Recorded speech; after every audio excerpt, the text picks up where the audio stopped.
Hi, everyone. Welcome to Turn That Patch into a Plan.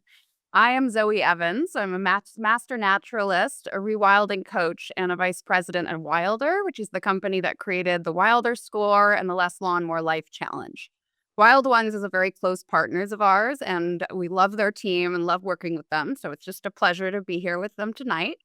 And Wild Ones also powers our Ask the Expert feature for the Less Lawn, More Life 12-week guided journey. And we'll tell you a little bit about that later. We're also building something new at Wildr, which is an app that puts a team of ecologists, designers, and rewilding coaches in your pocket. And here's the fun part, which is since you're all here to design tonight, we want you to help us design the app too. So at the very end of the workshop, you're going to get to play a quick game and tell us what features to build. So stick around, and your votes are literally going to become Wildr's roadmap.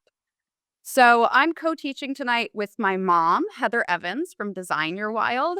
And yes, that's a lot of wilds in one room. Wild Ones, Design Your Wild, Wildr. Clearly, you're all here because you want to get a little wild. And some of you may have already started a patch of native plants or started transforming your whole yard. But tonight's is really about stepping back and envisioning a plan for your entire yard. And it's about one that fits your life and creates a healthier place for your kids, your pets, wildlife, and the planet. So now I'm thrilled to introduce my mother. Hi, I'm Heather.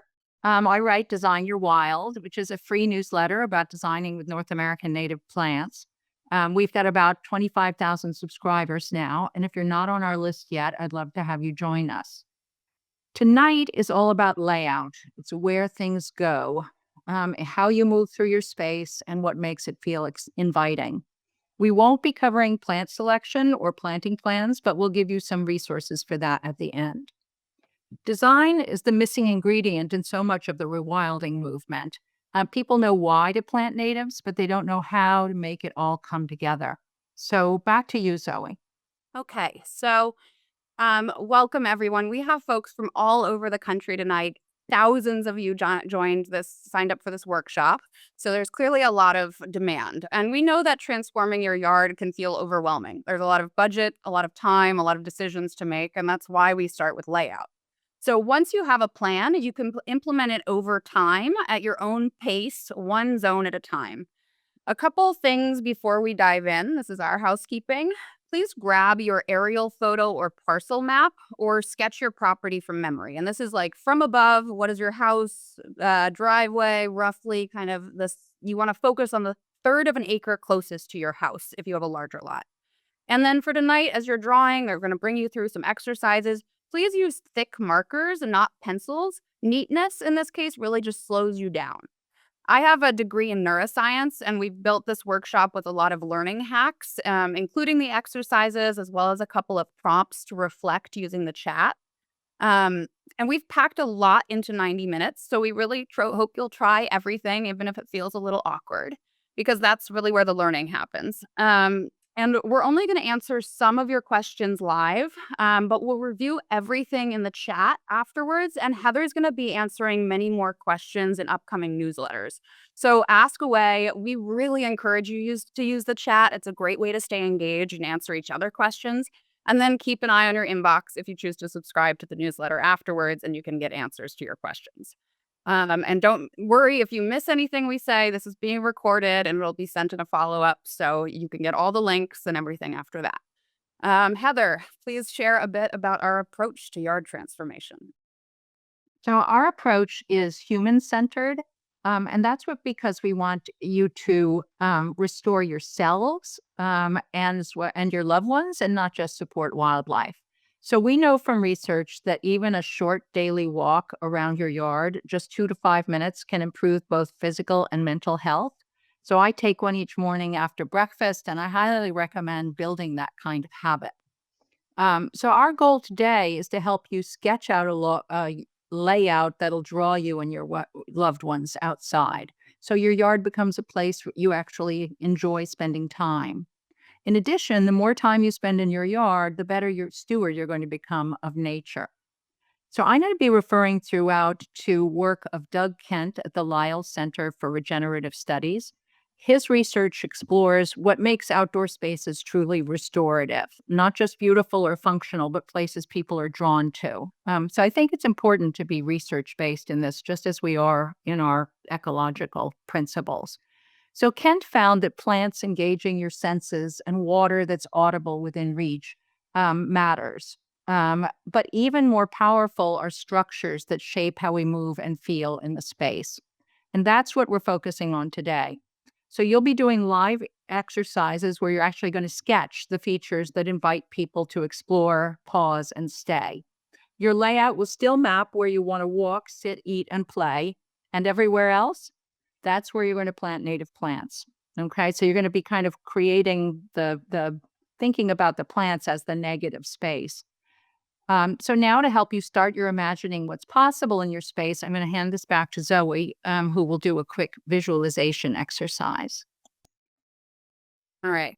So for this part, we're going to do just a couple of minutes of a guided visualization. That's kind of like a meditation. And the idea is that imagining is so critical here because imagining widens the options in your brain and gives you a sense of possibilities. So just roll with it, whatever comes into your mind, even if it's fragments, just go with it. So go ahead and close your eyes if that feels comfortable, or you could just soften your gaze and take a deep breath in and out. Maybe you're just arriving in your seat, transition to this space, just arrive. Before we start drawing anything, we're going to imagine it. So you're heading into the yard you want to create, not the one that's there now, but the one that's possible. So imagine you're starting at the edge of your home. Maybe you're stepping out a back door or onto a porch. There's a fragrant shrub that you placed right outside the door. You breathe it in. As you step forward, you're on some kind of path. To your left, you pass a sunny patch filled with blooms. You see movement, a butterfly lifting off, a bee dipping into a flower. You keep walking. There's a small bench tucked under a tree, just enough shade to sit with a book or watch the birds. Farther ahead, maybe there's a place to gather, a table, a couple of chairs, or even a hammock. And around the edges, you notice taller plants giving some privacy, maybe a mix of shrubs or trees. Maybe you go over and you pick a blueberry, pop it in your mouth, and you taste it. As you continue on the path around your house, you hear birdsong, the rustle of leaves, maybe even water, a small bubbler fountain. You arrive back at your door feeling refreshed from nature bathing in your own backyard. Now go ahead and open your eyes. And, whatever came into your head, that's that feeling of movement, of flow, of senses. That's what we're going to help you with today is sketching a simple plan that can capture this and that you can create in your yard. So before we just jump into design, let's ground ourselves in the why behind native plants. They are the foundation of the food web. They've evolved alongside local insects, birds, and other wildlife, and many of those species can't survive without native plants. So when you plant natives, you're not just adding greenery, you're restoring the base of the food chain in your yard. As entomologist Doug Tallamy says, most of North America's terrestrial bird species, some 96%, rear their young on insects, not seeds or berries. And in most species, the majority of those insects are caterpillars or adult moths. So if we want our yards to support birds, we need caterpillars. And to support caterpillars, we need native plants. Today, we're going to show you how to design a yard that works for you and for biodiversity. And we'll be talking a lot about woody natives like shrubs and trees because these do a surprising amount of heavy lifting, both for ecology and for design. So if you already have a pollinator patch or have begun integrating native plants around your yard, that's a powerful starting point. But many of you are ready to go further. You're not just transforming one corner, you're starting to see your whole yard differently. And this workshop is here to help you step back and look at the big picture. So this process is guiding you through how to think about using the entire space. And it's really not just what you might do now, but what you're going to prioritize for next spring, next fall, or the next 5 years. So by the end, you'll have a clear first draft plan that connects your little patches that maybe you have now to a larger vision. And it's really one that you can implement over time at your own pace and with this consideration for your budget, your energy, and your goals. And as Heather said before, it's one that really sets you up to become a true steward of your land. Because the best yards aren't just full of life, they're places where you actually want to be. And that's where the design comes in. And honestly, how you arrange the plants within the space, the planting plan, is less important than the overall structure the plants are filling in, the layout. That's the negative space Heather mentioned. So, Heather's going to walk us through the layout principles of a restorative landscape and show you how to create a yard that supports both nature and you and your loved ones' health and wellness. And then we'll get into some demos, and you're going to actually put pen to paper. Thanks, Zoe. All right, it's true. A yard full of native plants can support incredible biodiversity, but unless you want, it's a place where you actually want to spend time in it, it's not going to become part of your daily life. So that's where layout matters. And I mentioned Doug Kent's research, which shows that the features of a yard that make a yard feel welcoming and restorative aren't just about planting. They're things like paths, destinations, and a sense of enclosure. So together, these elements create what he calls a restorative landscape. And I'm going to walk you through each of these in a moment. But first, let me show you how they can completely transform a space. So here are three views of the same long, narrow yard in Scotland. On the left is a typical yard. Unless you're 4 years old, there's not much to draw you into it. And I want to note that this is a very small yard. This is probably 20 or 25 feet wide by 50 to 70 feet long. And many of you, as I saw quickly, where you live and what kind of yards you have small yards, urban yards like this.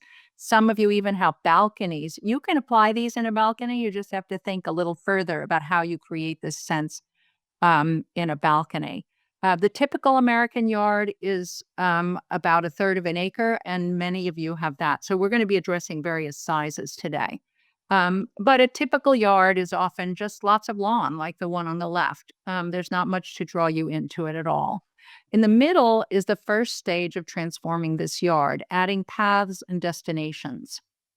So for paths, the owner, and this is a DIY garden, created turf and cobblestone paths, including a loop so they can walk around the yard and not just up and back.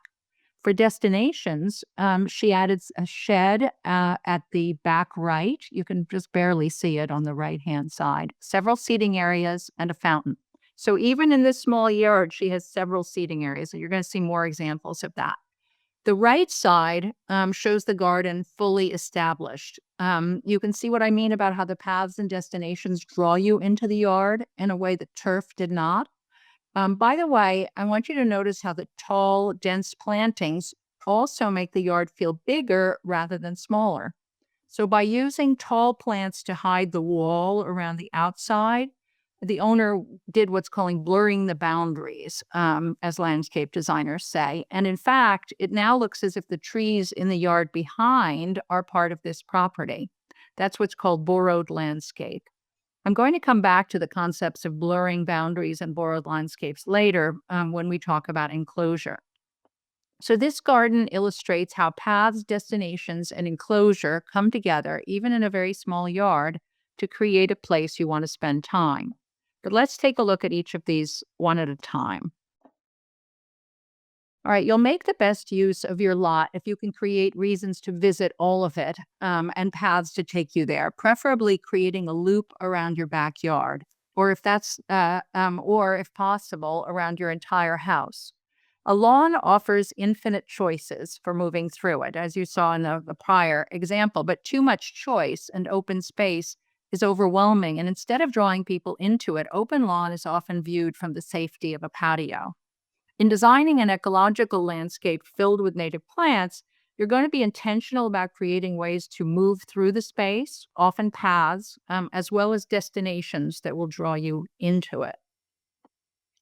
So for most of us, I'm sorry, I was going to move ahead, but I forgot that I have something here I want to comment on this forest. So you'll see here a picture of a Rhode Island, how a Rhode Island homeowner drew visitors into a woody area where no one else would generally go. She added a narrow, naturalistic wood chip path and a couple of rocking chairs. You'll note that this path is about 2 feet wide, which works well for an intimate subsidiary path like this one. For the main path, like the one circling your yard, 3 to 6 feet is generally a good width. So you're going to design your paths to direct you and your visitors to experience the views, both near and far, within your property and beyond, directing where you walk and what your gaze encounters. So I hope you got a sense from Zoe's visualization exercise of how that might work. So for most of us, the paths will be turf that we've already have in our yards. Instead of focusing on how we can replace turf grass completely, we focus on limiting the amount of turf to paths and destinations, and also to growing your turf more ecologically. So in regions where there's not enough rainfall to support turf without irrigation, you might choose pea gravel or other materials for your paths. If parts of your yards are inaccessible, for example, with a steep slope that nobody wants to walk up or down, you may want to add steps or a bridge. Both the cobblestone steps that you see at the left and the wood bridge at right are relatively inexpensive solutions to making unused areas of a yard more accessible. But as you saw in the example of the wood chip path in the woods, it helps to add something. In that case, it was rocking chairs to draw you down the path. And that's what I'm calling a destination. So often, the simplest sure thing destination is a place to sit. And remember, in that little yard in Scotland, there were at least 3 sitting areas. So, and same here, I'll show you this. Doug Kent found that if you have a bench at the side of a path, even if no one used it, people felt a greater sense of comfort and enjoyment in the overall space. You can fit several seating areas in even the smallest yard. And here in this small London yard designed by Stefano Marinaz, you can see a table and chairs beside the grill in the middle, a lounging area at the very back, and I believe there's also a couple of chairs in the foreground that you can't see. So I'm going to show you a case study of how we transformed a yard with nothing but a bunch of used furniture scored off of Facebook Marketplace. But first, here are some more images of ways to create comfort in your yard. All right, on the left, this is great for really a little tiny nook.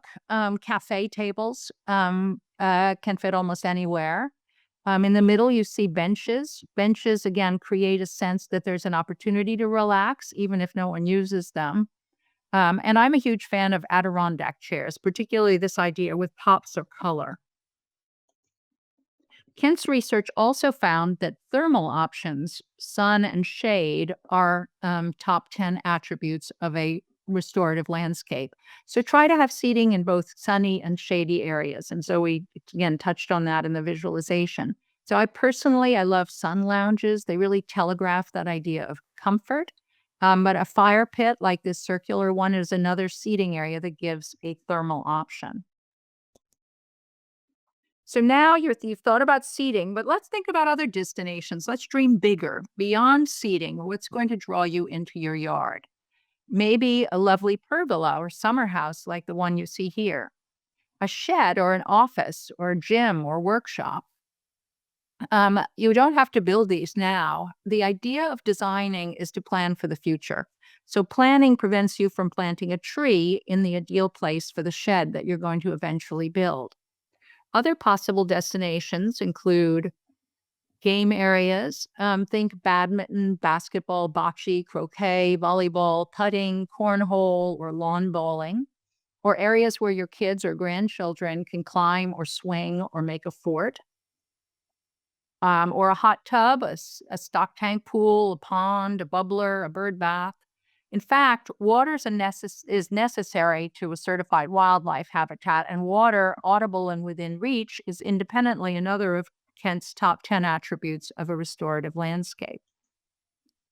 I saw some of this going through the chat, people who want edible gardens. We see edible gardens as a destination within your overall landscape. So whether that's a few pots of herbs or a very large vegetable garden or small orchard, or a cutting garden in an area for exotic flowers grown just for cutting. These are non-native garden destinations. So I'm assuming the rest of your yard is native plants. And as Doug Tallamy's research shows, yards with about 70% native vegetation support nesting birds. So we want to strive for 2/3 for the birds in our plantings, 2/3 native. Other plantings can be destinations too, though. One of our past students is creating a gorgeous wildflower labyrinth as a place to go and spend time. But I want you to remember that paths and destinations are places for you to stroll or sit or play. And they're going to be surrounded by plants. So, in general, you're going to think of your native plantings and the bees and butterflies they attract as the artwork along your paths and around your sitting areas. They're the walls, the wallpaper of your garden. So I like the word destination, which I've been using because it's really clear that this is a place you want to go. But sometimes it's helpful to think about your destinations as rooms. Garden rooms are a traditional design element.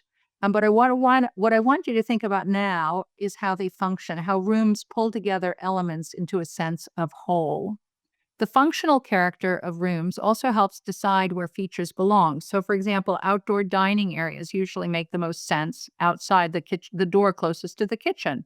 And you'll want the grill in that area as well for easy access.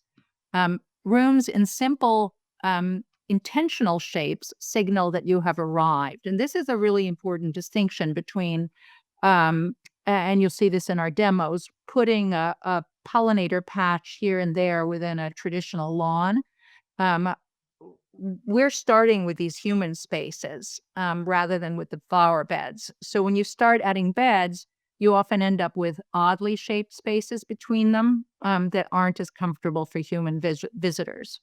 So, except for in a very small garden, outdoor rooms are generally larger than indoor ones.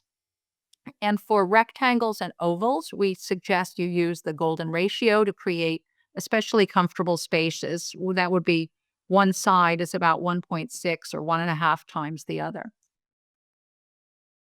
So I've run through these examples very quickly, but I'm hoping they inspire you to add destinations to your yard and particularly seating. I'm just like rabid about seating. So let's take a moment to reflect and inspire each other. So in the chat, please put one or several destinations you'd like to add to your yard, or what you'll put in the farthest reach of your yard to get you and your household outside. So Zoe, would you read some of what people put in the chat? Yeah. There's a cut flower garden. Seating area in a memory garden. That's beautiful. Love that. Many reasons. Water feature for nice sound. A bocce court, fruit tree, workshop shed, fire pit seating, more seating. People are getting the seating message. A tree How house. you had a bridge. Yeah, a teenager hang out at the farthest end. Great for saying, yeah. An edible area, nothing, it's a swamp. Okay, so that's one where you might be really leaning into some wood bridges, or focus more around your house. Greenhouse with seating. Love a gym. Yes, Heather has a shed that's a whole gym in her yard. A pergola, a potting area, hideout for play. I'm the oldest of four daughters of Heather's, and so we do a lot of focus on bringing family and kids into this. Great bench to view wildflower meadow. Great thinking about that bench and the view as the destination.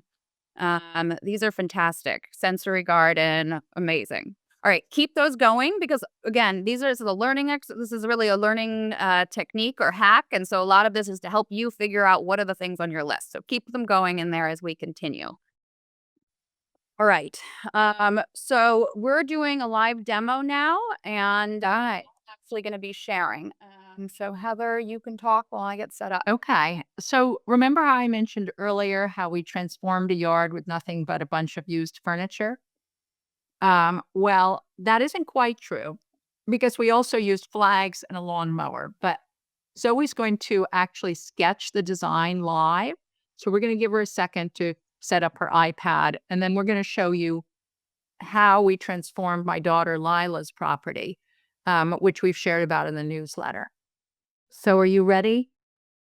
Okay, so I'm going to orient you to what Zoe has up on the screen. That is a map. It's off of the county website of Lila's lot, and it's about a third of an acre, which, as I said, is the average size for an American lot.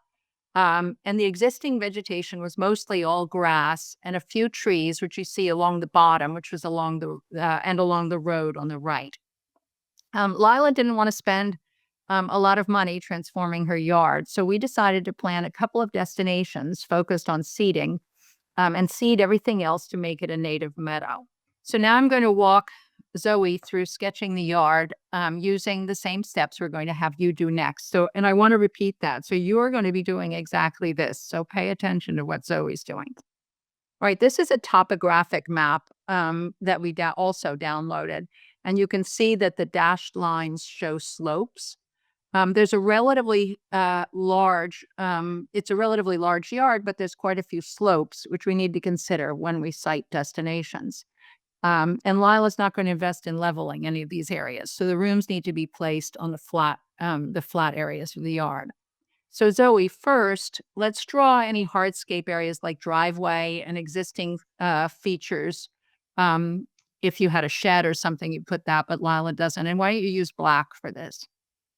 So you're drawing up the porch there, and the stairway down. All of this is existing, and then the driveway, and then there's two big trees. Let's put in on the property. There's one at the top that sheds a lot of shade, and then there's another where there's about half the tree. Well, it's not, didn't quite come there, but that's okay. We don't want you to erase people, so Zoe's going to model that. All right, now, Zoe, I want you to think about a circuit, a nice walk around the house, not too close to the house or the road, that covers as much of the property as is accessible. So I'm going to have you put it in when our the participants do this. We're going to ask you guys to just think about it. But Zoe's going to draw in green because this is going to be where you're going to keep paths and destinations along this. So draw a line so we can see what you're thinking. Okay. Now, Lila's house sits right on the lot line of her neighbor's property, so the circuit can't go around the whole house, but it still covers most of the yard. And Zoe, next time you go through, we're not going to go right through the middle of that tree there, but and now you can erase the line. All right. So when you go through this, all of you, you're going to think about that circuit. But what you're going to really start drawing is the destinations you're going to have. So that'll be like 3 to 5 destinations along your circuit. For Lila, she had nothing existing. So she wanted seating close to the kitchen and office, sun lounges with areas for playing lawn games, and shaded seating for hot days. So let's start making your rooms. And Zoe, you're going to use a circle, oval. You could use a square, but for for Lila's relaxed garden, we're going to use sort of circular shapes. So start with, you did the existing destination. Now let's start with a destination at the furthest part of your circuit. There you go. So there's a flat area there at the top where Zoe's going to make it a little bigger and more oval. All right. And she's not erasing though, right? We're not allowed to erase here. Now you're going to add a shaded seating area. So under one of those trees. There you go. And then lastly, a seating area close to the house, right outside of Lila's office. There's another flat area there. Okay, great.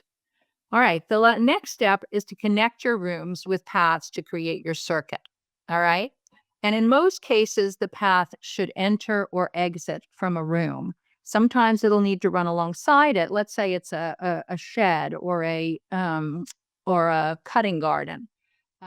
But when you're creating grass paths and grass destinations, it's great to go through it. So Zoe, why don't you go ahead and draw the circuit now, starting at the driveway, going to that lawn outside her office, connecting to where she has the sun lounges, walking down to the area under the tree where she has a couple of chairs, and now across and back. All right. Voila. All right. That's a design. Okay. There are additional steps to test, refine, and add to it, but this is a great basic layout to start from. And actually, it is literally exactly what Lila did. She took one of our courses and designed this, and it worked very effectively. So, don't you agree with this is very different from what Lila started with, which was just a bunch of grass? Um, Although maybe you don't see that. So before we move on, Zoe, would you help us visualize this? Maybe you could use yellow highlighter to indicate we've got green for the turf, but let's use yellow to indicate the meadow. So Lila liked to color yellow, and we planted rudbeckia and other yellow flowers, and added some a few trees around the edges. So go ahead and fill in everywhere that's going to be planted with wildflowers. All right. So as you can see, this is a lot more than 70% of the vegetation in Lila's yard if we're only leaving those destinations. So that's great ecologically. And it's not just the footprint, because of course, when you add native plants, you're building up layers as well.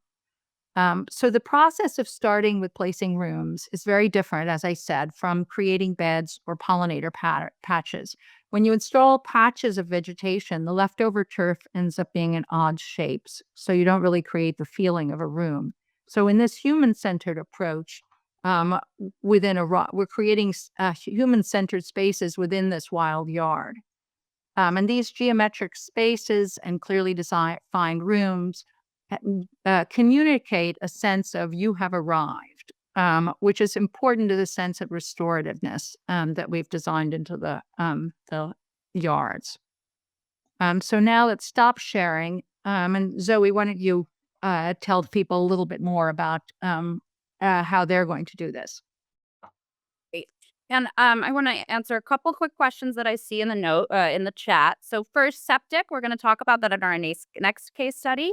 And the tools, I'm literally just using the markup feature on the Photos app and an Apple Pencil. So it is as messy and simple as that. And we really highly recommend staying messy because neatness really constrains creativity. And we'll share some links for other resources after. All right. So now it's your turn, guys. So you're going to have just 5 minutes for this. And you can do this with a pen or paper or on a tablet with the markup app. And if you don't have a property photo, it's not an issue. Just do a super quick sketch of your house and yard from above, and you can always go back later and refine it to scale. Remember, be bold, use thick-tipped markers, be messy, don't bother erasing, and you cannot get this wrong. This is just a draft. You're the only one who has to see it, and you're going to get a second chance to do this in the next exercise. So just as Heather just did with me, I'm going to read the steps while you sketch, and you can follow along with me or move at your own pace. So it's going to be 5 minutes. And you're going to start by drawing in any fixed elements or existing destinations that won't move. So think your sheds, patios, driveway, mature trees, the things that you definitely don't want to move, won't be pulling out all of that. So put those in. Give you a couple, maybe 45. And really, we're talking just the major things, because you can adjust this later on. Yeah. Don't get too specific. This is all about visioning. All right.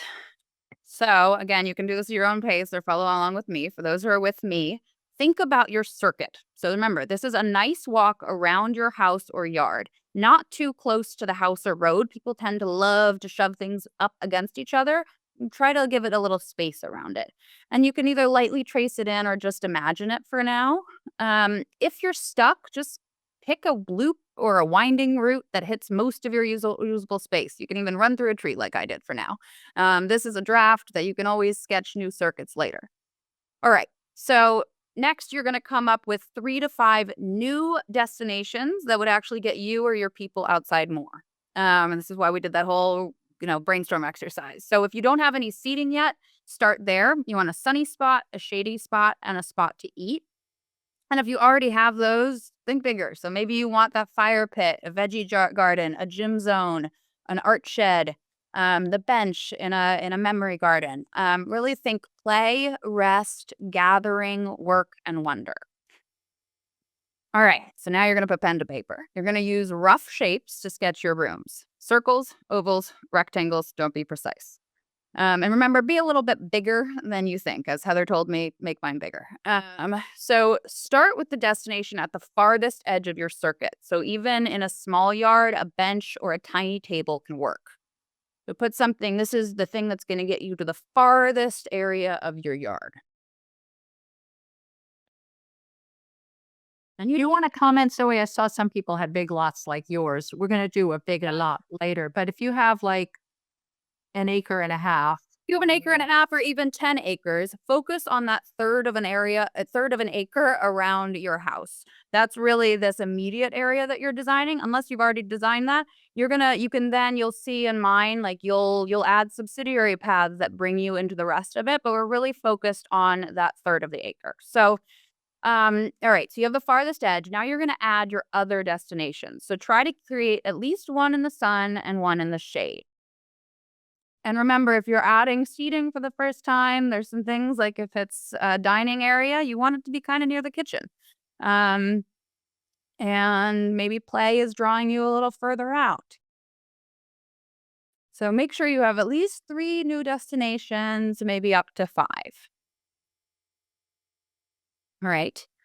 Um, Once you have all your destinations there, and we're pushing you on time here because this is really about speed. It is like when you're doing a life drawing in art class and you have to do like 15 drawings in a minute, or maybe it's, yes, 15 drawings in a minute. This is what we're doing here. All right, so now you're going to connect the rooms with paths to complete your circuit.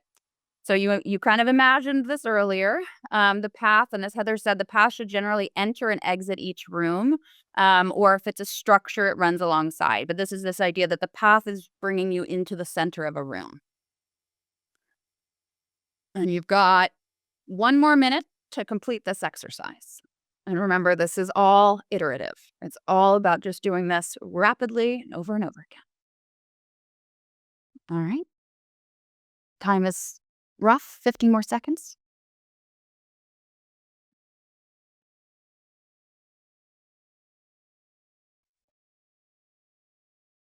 And all right, time's up. Pen's down. All right, you just made your first layout. Looking at your plan, imagine how everything that's not a destination or a path is going to get planted with native plants. Now, when after this workshop, you can spend more time with this. You can add more destinations, right? But really thinking about this as the negative space is where you're planting. And we're going to give you a chance to do another version in a bit. And then later, we're going to recommend getting outside to walk it and see how it feels in real life. So, to test layouts on the ground, we use landscape flags to mark paths and destinations. So, you can see here how at my sister Lila's house, we marked the path along the back of the house with a single row of flags. And initially, this path was closer to the house. It was more to the left of this image. But once we marked it out, it felt too cramped with the house. So we moved it further back into the yard.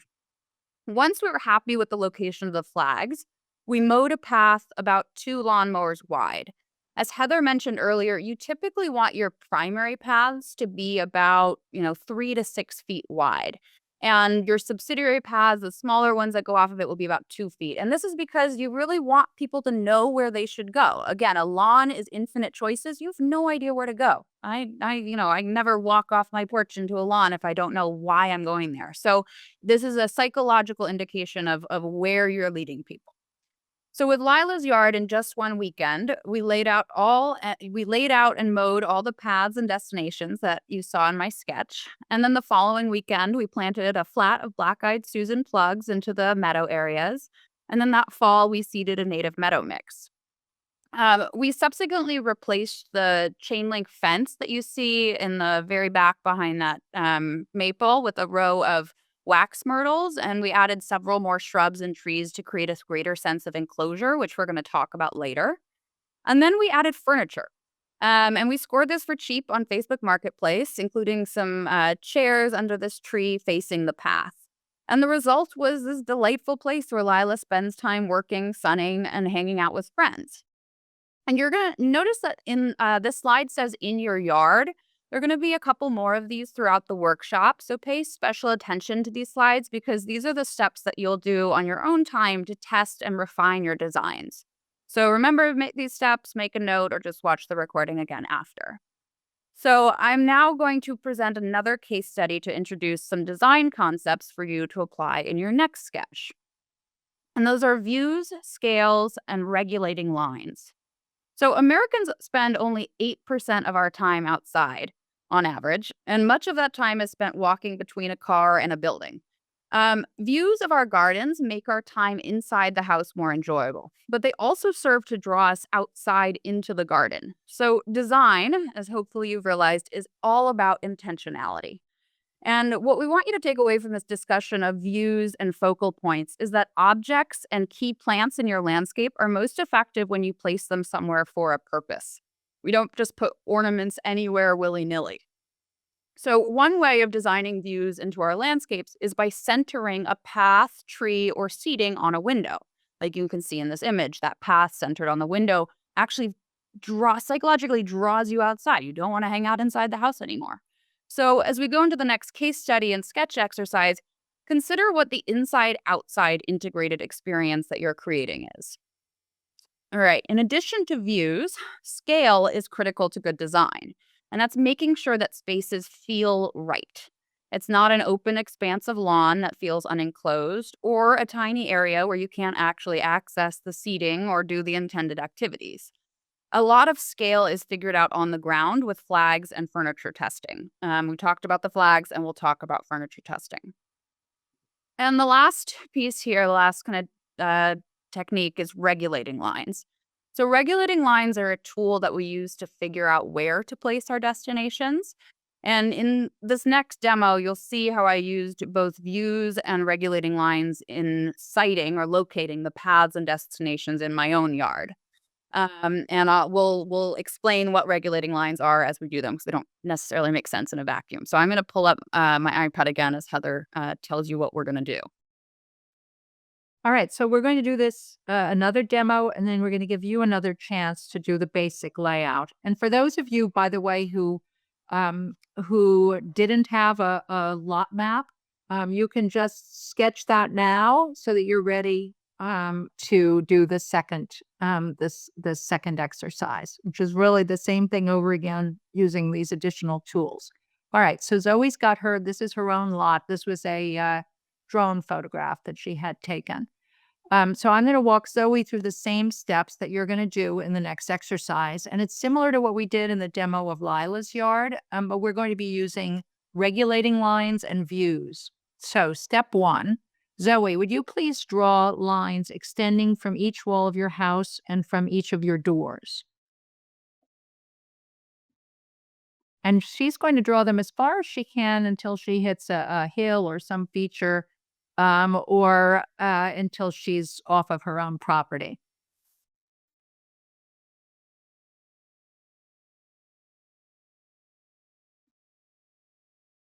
So here I'm stopping these back lines. This one that I'm stopping right there because there's a slope there. So I don't really, it isn't really usable, which is why I'm stopping it there. And over here, this way, there were some trees. All right, and then the lines around your front door, so that there is a path that exists, but these door lines are important because they establish human scale. It's sort of a shortcut way to know what the scale of your drawing is. The regulating lines, the other lines, help you size and site your destinations in proportion to your house. So those simply extending the lines of your house as far as you can within your lot gives you these spaces. And because you can't see around the corners of your house, these lines essentially divide your yard into natural rooms where you might site destinations. Gives you so you don't have all your destinations within one view. So those of you with narrow urban backyards where the house extends from one side of the yard to the other, you can extend lines from the edges of your first floor windows and doors to create regulating lines. That just gives you a kind of a grid to give you a sense of the size of your house and the scale of your house. Now, step two, Zoe, I want you to indicate 2 or 3 key views with an X about 15 feet from the windows. And note that the location of the X is arbitrary. So it's just to remind you to think about that view. The first one I put in my dining room. This back one is my living room, and then here is kind of the view from my bedroom. I have a corner window. Okay. And Zoe, would you just explain what the problem was in the with the existing backyard view? Yeah, so this one, my view from my living room and kitchen, I had a dog run, which I'm going to draw in the lines here and I'm going to erase, but just to show you something, there was an existing dog run here. Now, my view looks right out at that. And so I'd be sitting in my living room looking into a fence, and there's really nothing more inviting or disinviting, rather less inviting than looking into a fence. And so one of my goals here was to move that fence. I still wanted a space for dogs, but I wanted to make it smaller so that I wasn't looking directly into that fence. Okay. So the next instruction is related to that because it's to sketch existing hardscaping outbuildings and destinations, but only the things you're going to keep. So we already added her front path, and she's not going to draw the existing patio. Shall we show where that is? Because she wanted a much larger entertaining area. So this was the existing patio. It was tiny, barely even big enough for 6 chairs around a table. And again, it kind of shows how people smush things up against the house. So you'll see where I decide to put my new patio. But I am going to close off the rest of this dog run. I end up moving this line so that I'm not looking right at it from my living room. All right. And then I know we've had a question about septic. So would you mark your septic area and explain your thoughts? Yeah. So septic, for those of you on septic, septic areas generally, you want to reduce foot traffic on them. And you want to make sure you're not planting woody plants on it or plants that are particularly drought tolerant because their roots are going to seek out water, and so that's when you get the roots going into your septic leach field and distribution system. So for me, I knew that I wanted people to go around my septic field and I wanted to plant it with some septic friendly mix. And there's tons of great resources online, pre-made mixes for septic. I think I got mine from like maybe Prairie Moon, and you just look for septic safe mix and it can tell you species that do well if you don't want to do the whole mix. And we're not going to talk too much about other things. Eventually, you're going to work into your plan, though, things like, where are your gas lines? Where do electric lines run overhead and so on? I'll come back to that in a while, but you at some point would call before you'd ever build any of this, you call 811 and have your utilities mapped and so on. But we're going to assume a lot of you know where that is already and are sort of building that instinctively into what you're doing. So on step 4, Zoe, you're going to imagine your circuit, a nice walk around your house, not too close to the house or the road. So Zoe, would you start from the driveway and draw a circuit past the front door and around your house? And unlike Lila, Zoe can stroll around her entire house. In fact, Zoe has an acre and a half.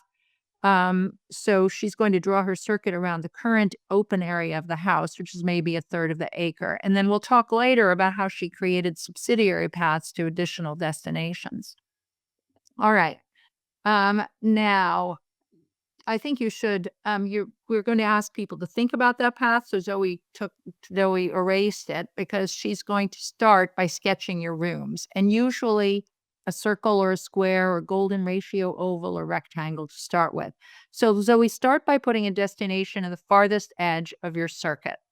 Okay, I want to comment while I do this though, which is the value if you're able to get an aerial shot of your yard.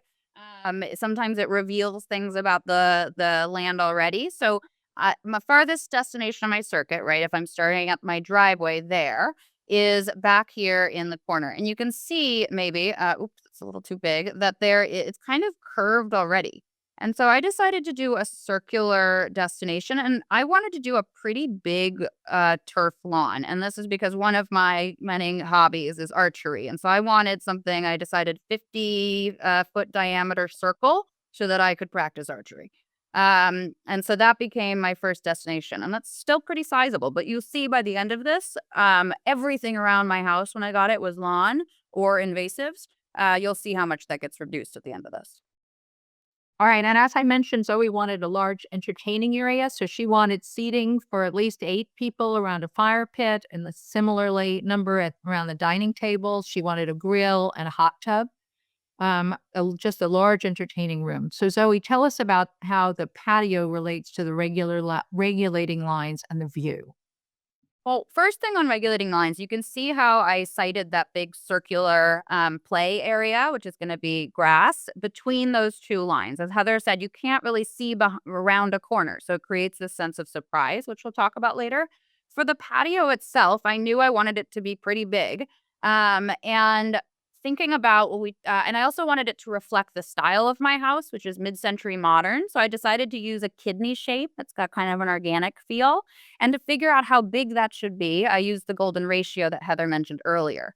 So this line here, this one here, that's about 20 feet.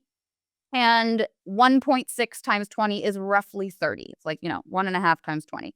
So I decided to do a 20 by 30-foot patio in a kidney shape.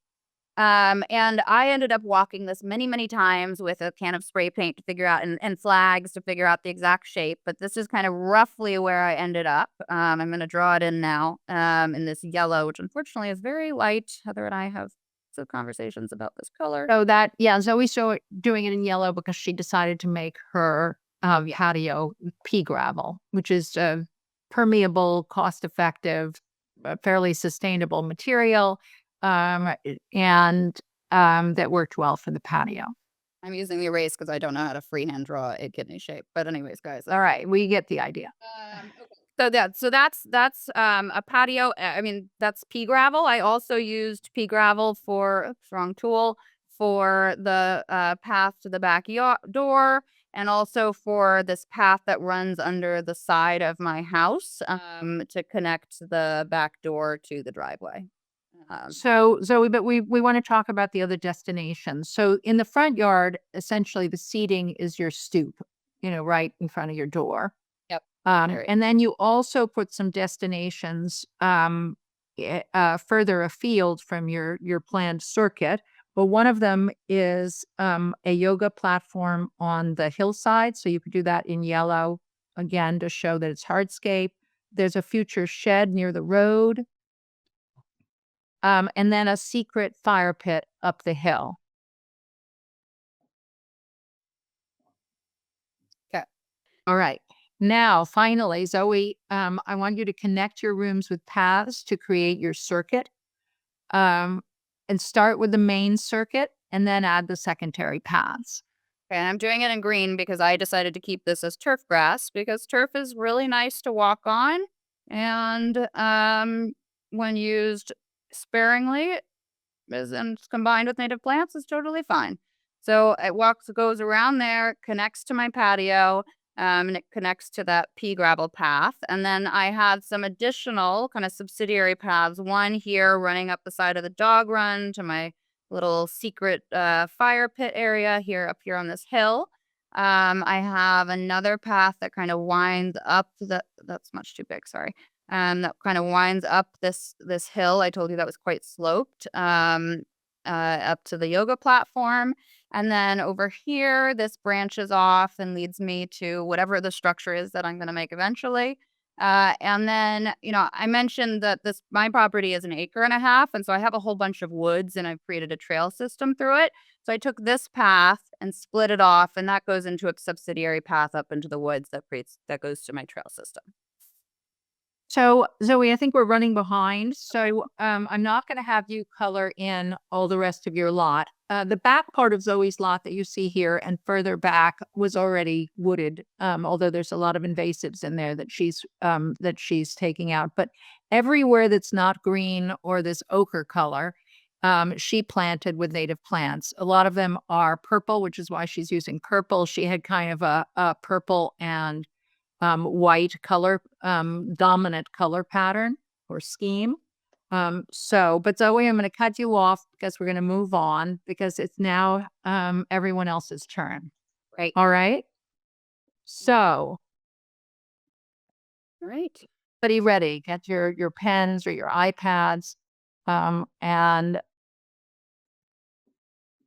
let's start doing the exercise. So just like with Zoe's, I'm going to talk you through the steps, but you remember you can go at your own pace. And remember to be quick, messy, and not to erase. All right, you're going to start with a fresh copy of the aerial view or lot map that you've got, or just the sketch that you made. And you've only got 5 minutes. So are you ready? All right. First, add regulating lines. So remember, these are just lines that extend from the exterior walls and the main doors of your house. Generally, unless you've got a path from the main doors existing, that would just go straight out from the door. And it's really to give you a sense of what's the width of the door. You'll probably, if you do it on either side, you have about 3 to 4 feet, and that'll give you a sense of how big your paths should be.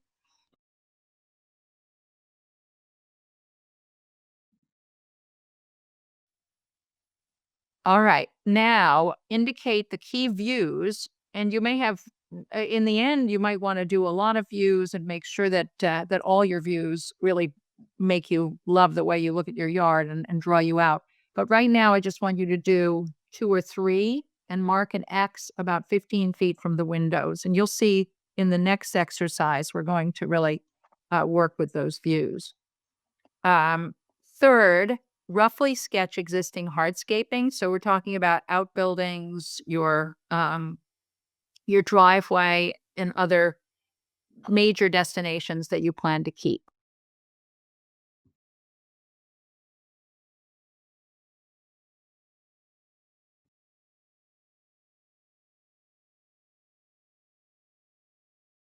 All right, now think about your circuit. Okay, what's that walk you're going to do around your yard? And again, if you have a huge yard, you want to make a walk around your house, not too close to the house, not too close to the road, just a nice daily stroll.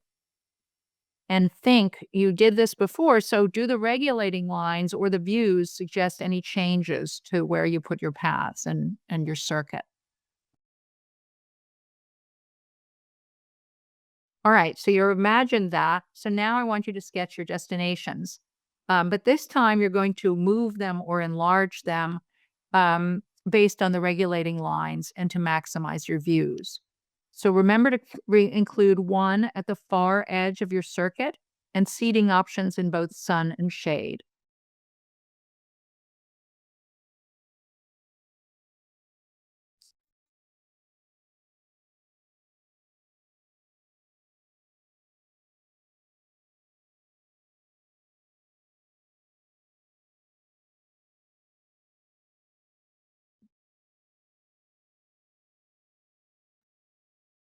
All right, the last step is to connect your rooms with paths to create your circuit.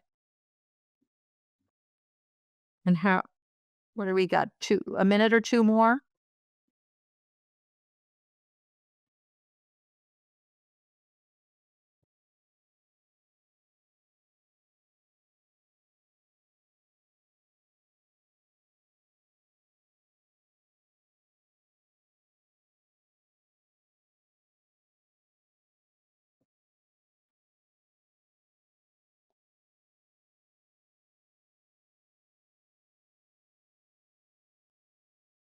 All right, I think we're there. So are we there? Yes, I'm here. All I right. know, I mean, is the timing there? We've got about 30 more seconds. Uh, we'll let folks go just a little bit longer. Um, and we're going to, there's one more exercise in today's workshop. So you'll be returning to one of your first things. And in the last 2 seconds, I'll answer a mosquito question. Best thing for mosquitoes is probably the mosquito bucket challenge. Check out Homegrown National Park.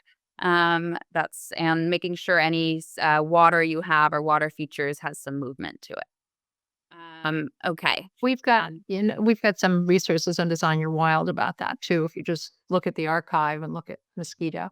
Yep. But And all right, hands down. yes, and we'll talk about noise in our next case study. So, sorry, go ahead, Heather. All right. So as Zoe mentioned, in this after this workshop, we're going to encourage you to test your preliminary designs with landscape flags and address them on the ground. So another great way to test your design is actually to bring a chair outside with you. Or if you already have some outdoor furniture and you're up for moving it, like Zoe did here on the left, you can do that as well. This was helpful because she first put the couch facing away from the window, as you can see in the photo there. But as you can see on the right, having your sofa face the window is much more inviting in terms of drawing you out in the yard. So you can also mark your paths and then walk them many, many times from both directions, noting where your eyes fall and how it feels. So considering where your eyes fall as you walk along the paths or sit in your different seating options, like what do you see that's pleasing? I mentioned to Zoe that there's a new nature center here, and they just put in 2 benches, and they face the air conditioning unit, the heat pump. And I'm thinking, like, who did not think about this? So think as you walk, what do you see that's unattractive, and how could you hide that with foliage or just adjusting the way the path moves or seating location? And when you're testing on the ground, you're going to be adjusting your layout to accommodate other existing features of your landscape, so hose bibs and gas lines and existing plantings that you want to keep. So these are both pictures of the same path at Zoe's that leads to her patio. And I just want you to see how different it feels when you approach from one direction or the other. So that's why it's so important to walk your paths in both directions. All right, so your last exercise is going to be to add to one of your sketches, whichever one you like more, incorporating as many trees and shrubs as possible. So if you've been reading my newsletter, you know I think everyone should add more trees and shrubs to their yard. Woody plants create privacy, they blur edges, they divide the space into room, they borrow views, create shade, act as focal points, and create pause and surprise. Plus, they tend to contribute more biodiversity than forbs. As an example, I was just looking it up today. The number one woody plant is an oak, and it it's the host plant for some 900 species of caterpillar across the country, whereas the top wildflower is goldenrod, and it only hosts 130 or so. So big difference. So most importantly, in terms of design, trees and shrubs create a sense of enclosure. And in Kent's research, enclosure is actually number one among attributes of a restorative landscape. So this shouldn't be surprising because the root of the word garden is the same as the root of the word guard. Gardens were created as refuges. So Kent describes enclosures as encapsulating while revealing the immediate surroundings. In other words, you want a little perspective so you can see if something's coming at you, but you also want a feeling of closeness and security. So many of you have small gardens, and those I really feel strongly can be some of the best gardens. People tend to underplant them, though, because sometimes in both interiors and gardens, we assume that openness will make a space feel more comfortable. But it's often really the reverse. You can see that this small garden is packed with elements: a bench, a reflecting pool, stone paving, and lots of lush vegetation. And it looks like a cool, delightful place to stroll or sit. In contrast, the way American suburbs have been developed, we often have big swaths of lawn without any enclosure that leave people feeling exposed. And to create privacy, many people surround their yard with fences. But fences can often make you feel more closed in than enclosed. That's why in really well-designed gardens, fences are often hidden and covered with greenery, with shrubs and vines and trees in front of them. So even though you're losing some of the square footage, you're gaining a sense of soft enclosure. So personally, I love a privacy hedge in the front yard, either a trimmed hedge or a tapestry hedge like the one on the left that I photographed in England. Soon we'll show you how Zoe planted a mixed hedge along the road in front of her house to create privacy from the road. The yard on the right is another example of a long, narrow urban garden where the walls are covered with greenery here, providing a sense of enclosure. The plants also divide what could feel like a bowling alley into well proportioned squares and rectangles, each with seating. So you see, again, we have three in a fairly small yard, we have three seating areas, and you could fit that many in a much smaller yard. There's the spun fiberglass chairs and table in the foreground overlooking the pond, an Adirondack chair facing us in the midground, and a table and chairs that are barely visible behind the trees. So using plants to divide a space illustrates the next concept, which is called pause. So pause or meditation or surprise is another aspect of traditional landscape design that's supported by Kent's research. One way to create surprise is in the transition between two enclosed spaces, just as you saw on the prior drawing and you see right here. The transition can give you a little moment of wow, either because the divider stops you in your tracks or because the focal point on the far side hints at a surprise in store for you on the other side. You can create wow moments with other garden features like sculpture or water features, for example. But for today, I'd like you to think mostly about how you're going to use shrubs and trees to separate your garden rooms. And by the way, even a little balcony should have a small multi stem tree. So this creates pause between rooms and is another way to make your yard feel larger. And here you see a perfect example. These small multi-stem trees, these are emelancher, are a fantastic design element. So this is the same garden I showed you earlier. It's an award-winning London garden by Stefano Marinaz. And I want you to look at now is how he used these trees, these emelancher trees, as well as log walls to divide the long, narrow yard into separate rooms. Amelanchers and log walls also illustrate effective use of repetition in design. So he has sort of this dividing in three using a log wall and the amelanchers several times. Repeating elements unite your yard. The goal is to balance this kind of unity and surprise, but that's a topic for another workshop.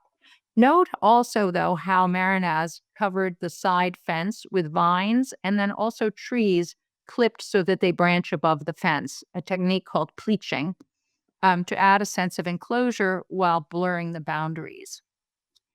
So now you're going to put some of these elements in your own yards, but first we're going to show how Zoe did it on hers. So Zoe, are you ready for your final exercise? I am ready. Okay, pull up the drawing that you did in the last exercise. All right. All right, so for the last exercise, you're going to add shrubs and trees to create enclosure, pause, and views. And for our demo, we're going to use Zoe's lot again, starting with the rough layout that she created just a little while ago.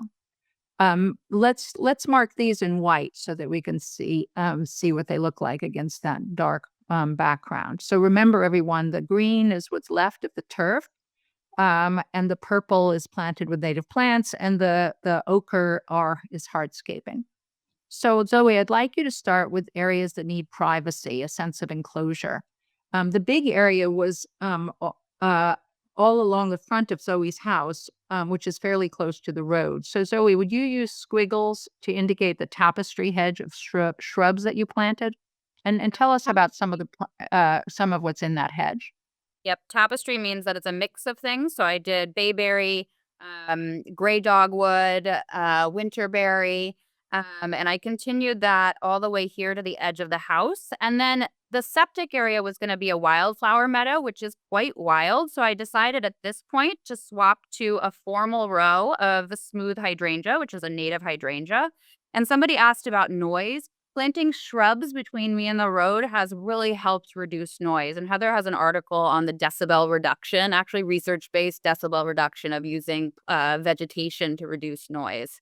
And the other thing is that I did a pretty formal, like not too wild front yard because there's this idea of the yard, the garden curtsying to the house. And so my front yard has that curb appeal of being pretty tidy and ordered, whereas in the back and people can't really see from the road is a lot more kind of wild. All right. And actually, we'll show people a picture later so they can see what you mean by that. Um, So, let's see.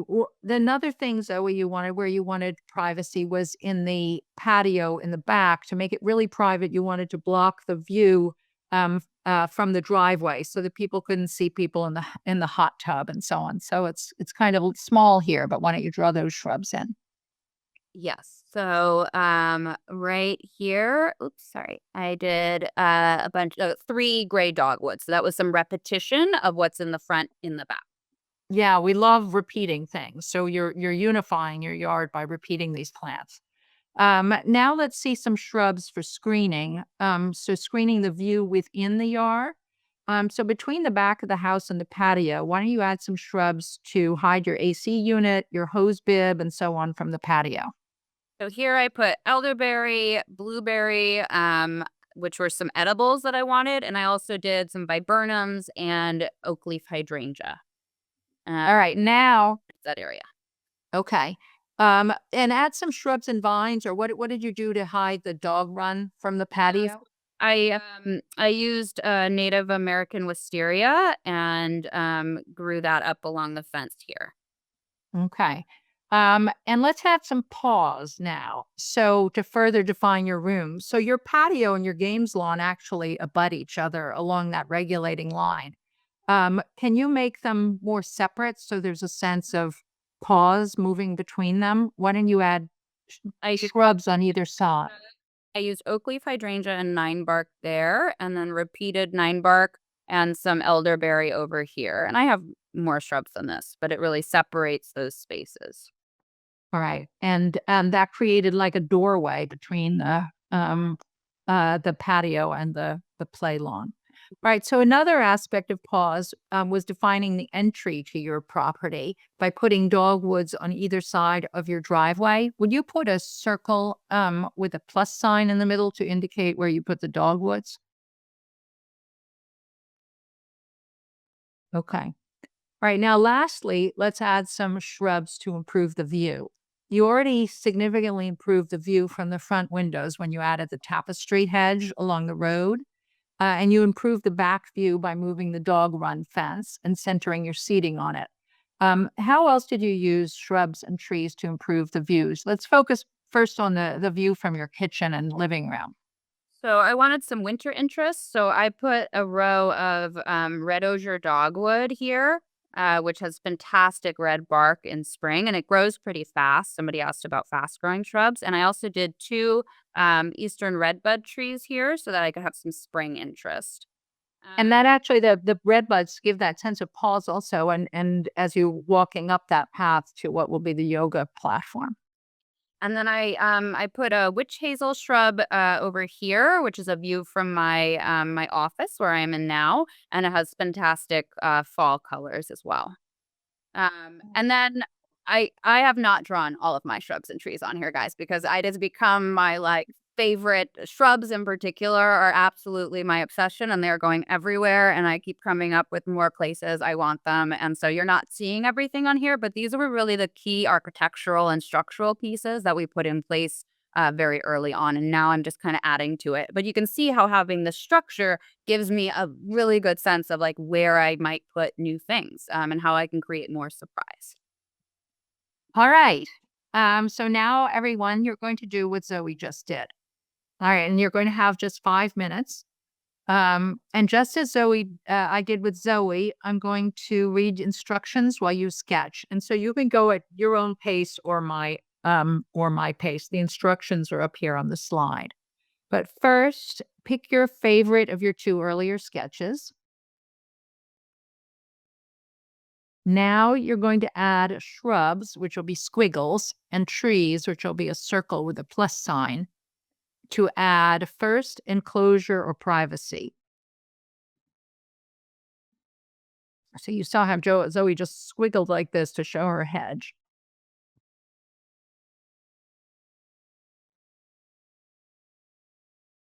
So where can you feel more private in your yard?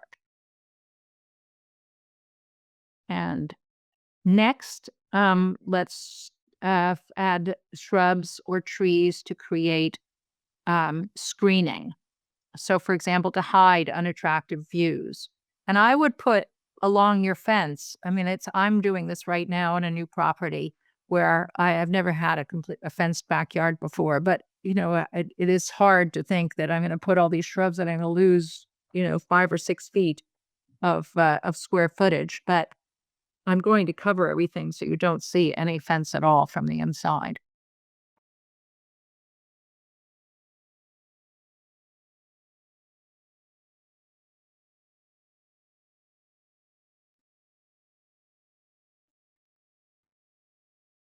All right. Next, I want you to create pause or surprise. So that might be putting a shrub or an evergreen on either side of a path where a path turns so that when you come around it, you have a completely new vista, or transitions between rooms, like Zoe put between her sunning and games lawn and her patio.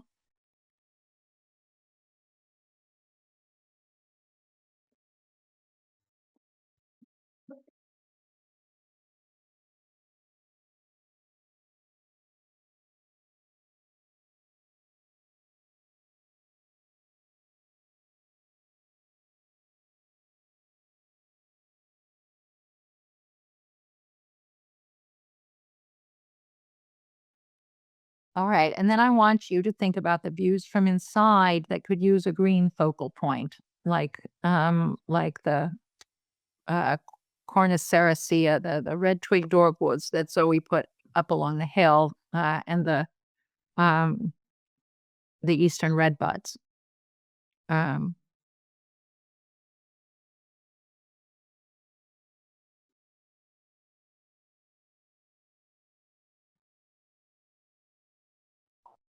Okay, I'd say about 30 seconds left.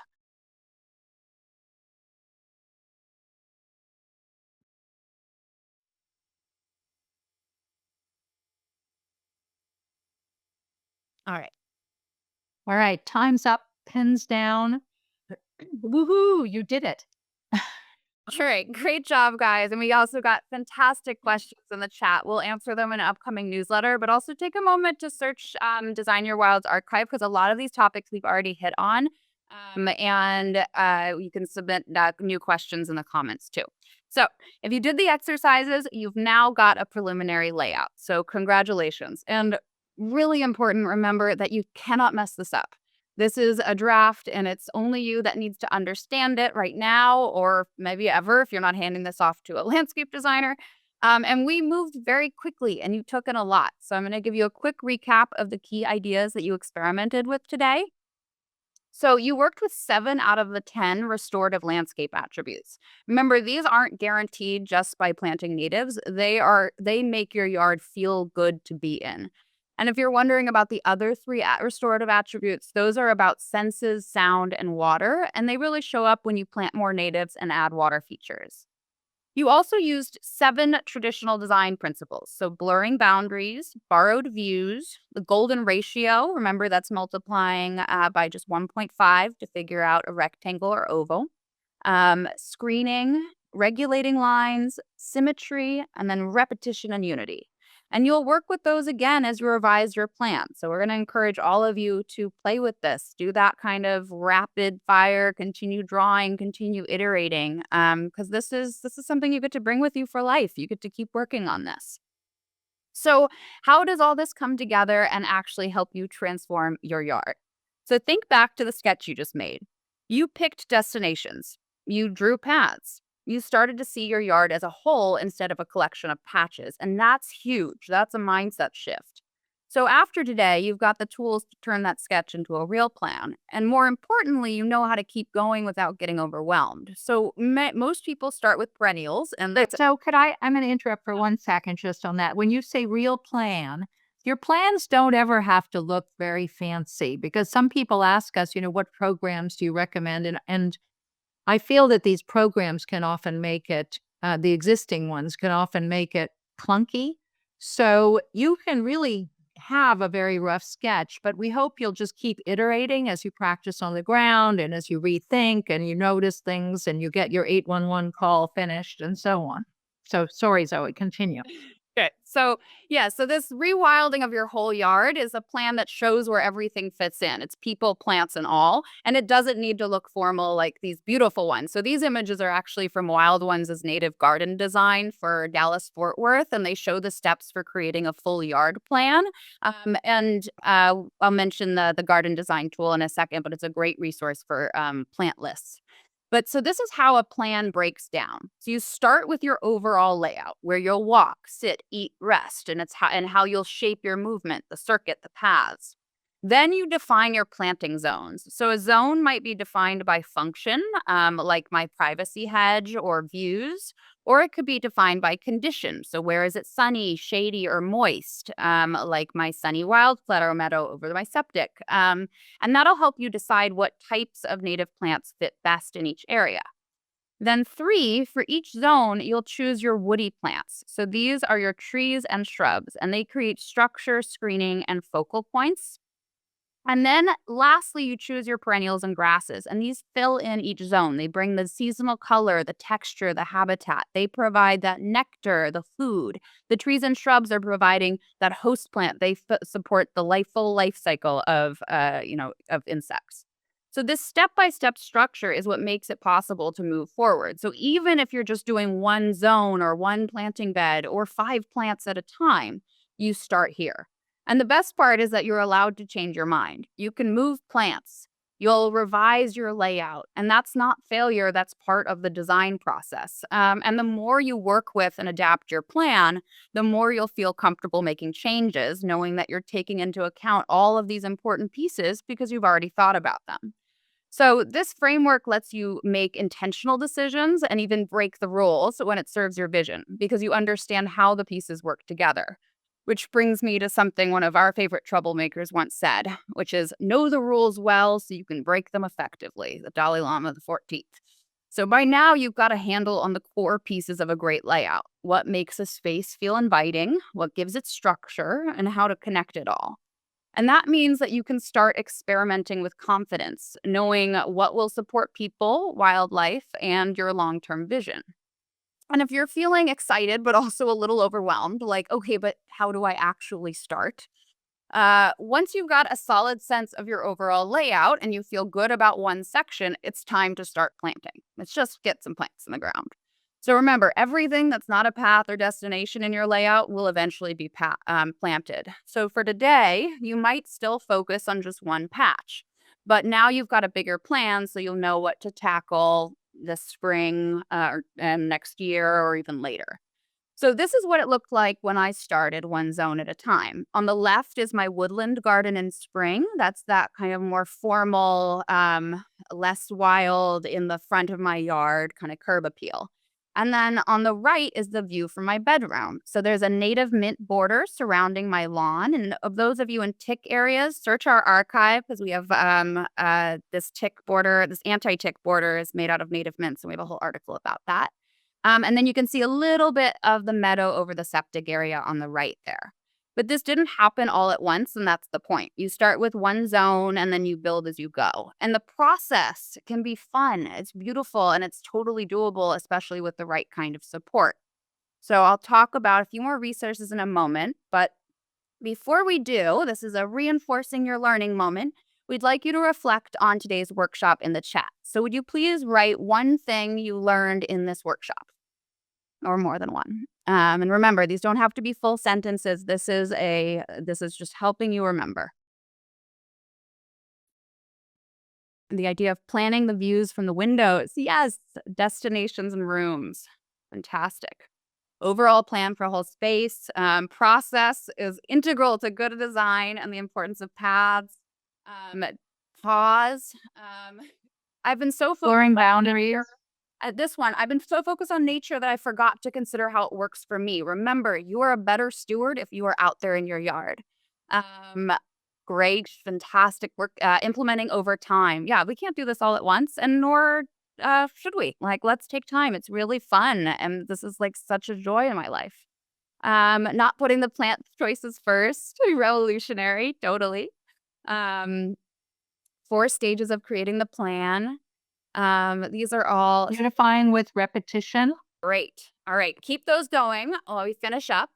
So the to keep your momentum going, you're going to refine your layout and test it out on the ground, walk it, mark it, move things. Even though it's cold outside, if there's not feet of snow on the ground, you can be out there experimenting with that circuit. I mean, use your windows, look at winter views. So such a good time. And remember, winter is the time to plan because then you're ready to plant in the spring.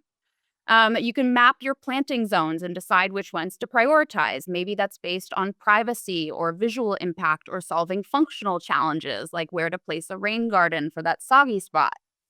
And start with just one zone. And then for planting plan ideas, plant lists, check out Wild One's native garden designs. These are fantastic. It's such a great starting point for seeing what plants work together. You can look at those all across the country for thinking about how to arrange them, and then also to discover plant combinations for your region and your conditions. And then you can sign up for Heather's free newsletter at designyourwild.com, and we'll be answering a lot of your questions there over the next a couple weeks and months. And for week by week guidance, really focused on like a lot of the ecological maintenance and learning just kind of about some of these foundational things about doing ecological landscaping. You can join Wildr's free challenge at lesslawnmorelife.com, and you'll get access to Wild One's Ask the Expert, where you can just ask your own questions, and it's fantastic. Um, and if you're looking for more, we're creating something new and we need your help. So I talked about this briefly at the beginning. We're building a tool for you. It's going to be an ecologist, a designer, a coach, and your neighbors in your pocket. But the thing is, we want to build it with you instead of just telling you what you need. So pull out your phone. It's a quick game. Take a picture of this QR code, or I think Sarah will probably put the link in chat. And this is just, there are 9 features and you're going to pick your favorites. It takes 2 minutes and your votes are literally going to decide what we build. And this is coming in the spring. And so we're super excited to see what comes out of that. We have some core functionality that we're definitely doing, but this is like kind of some of what are those next features that you want. And with that, we are exactly at time, and it's been such a pleasure to be here with you, folks from all over the country, thousands of you, and it's always my joy to teach with my mom, and such a pleasure to be here with Wild Ones who are just, we work so closely with, and they're just so fantastic. So, thank you, everyone, and thank you, Mom. Thank you, Zoe. Thank you, all of you. Thank you, Sarah and the team at Wild Ones. And I look forward to answering your questions. All right. Bye, everyone. Have a wonderful evening. Bye bye.